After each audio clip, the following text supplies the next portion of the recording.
مصلحا ومجددا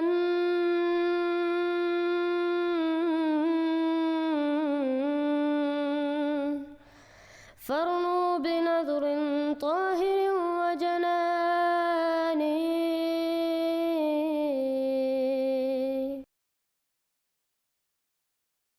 Assalamu Alaikum wa rahmatullahi wa barakatuhu. In today's video, I'll be responding to another allegation raised by the Christian opponents against the Holy Quran, and this time they raise an allegation on Surah Maryam, and they claim that according to the Quran, every believer, including the Anbiya alayhimus salam, would touch the hellfire. Na'udhu billah min dhalik.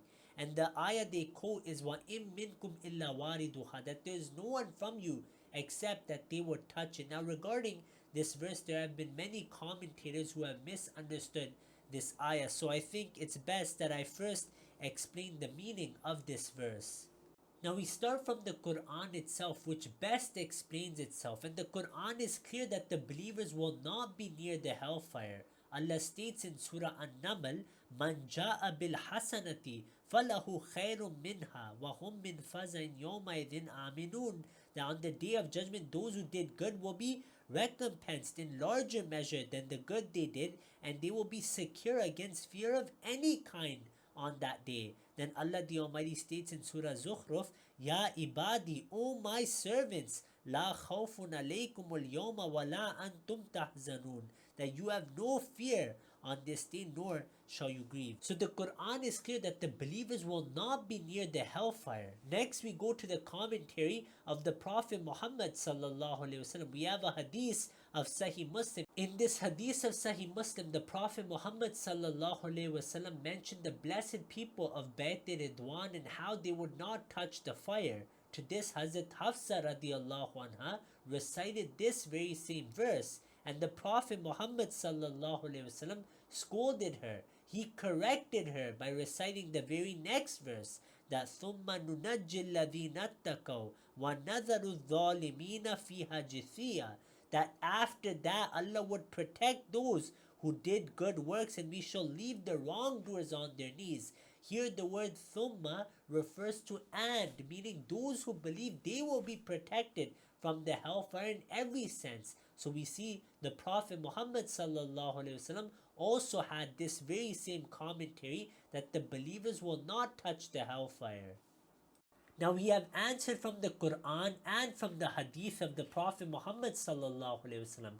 There are some other allegations we want to quickly address. The promised Messiah alayhi salam writes in his book Aina Kamalat Islam that the verse wa im minkum illa wariduha is followed by the verse ثُمَّ نُنَجِّي الَّذِينَ اتَّقَوْا وَنَذَرُ الظَّالِمِينَ فِيهَا جِثِيًّا, meaning that after consigning the people to hell, we shall save the righteous and leave the wrongdoers in it. Some may be perturbed, objecting that the word save implies that the person is first subjected to some punishment or torment from which they are afterwards saved, meaning that is, God forbid, inevitable that the righteous people of God must be subjected to some minor extent at least to the punishment of hell and would be saved thereafter. The reply to this misconception is that the word save has not been used here in its primary sense. Here it only means that God will make it clear that the believers were saved people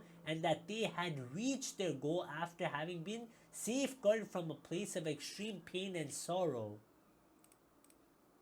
Then the promised Messiah alayhi salam writes that in this verse, wa im minkum illa wariduha can also have another meaning. It may in fact be addressed only to those people who are suffering the punishment of hell, some of whom on account of possessing a share of righteousness may be saved from the chastisement, while the others continue to abide in hell. This meaning, however, would be applicable only if the righteous, the holy, and all those who have attained a station of nearness to God are excluded from the address. The promised Messiah also writes that this verse has another meaning, which is that in the world of the hereafter, every fortunate person and every wretched person will be shown things in an embodied form, so that he will realize whether he had walked on the path of peace and security in this world or had chosen the way of destruction, death, and hell. In the next world, therefore, the path of peace and security, namely Sirat-e-Mustaqim, the straight path, a very narrow path upon which very few people will walk, and from which to stray to the right or left is really to fall into hell, will materialize before their eyes. And the people who are unable to walk upon Sirat-e-Mustaqim in this world will be unable to walk upon it in the hereafter also, because the Sirat, the path of the next world, is in reality only a representation of the spiritual Sirat of this world. With our spiritual eyes, we can even now see that there truly is hell to the right and left of our Sirat path, such that if we leave the Sirat and walk even a little to the right, we fall into the hell. And if we fall to a little to the left, even then we fall into hell. Only if we keep walking upon Sirat-e-Mustaqim are we saved from hell. In the next world, we shall see all this as a reality in physical form. We shall see with our own eyes that there really is a Sirat laid above hell in the form of a bridge, to the right and the left of which is hell. Then we shall be made to walk upon the Sirat, and if we had been treading upon Sirat-e-Mustaqim in this world and had not veered right or left, then we shall have no fear of the Sirat of the next world. The steam of hell will not reach us, and no anxiety or fear shall grip our hearts. Rather, with the power of the light of our faith, we shall pass over the Sirat like a flash of lightning, because we had already passed over that bridge before.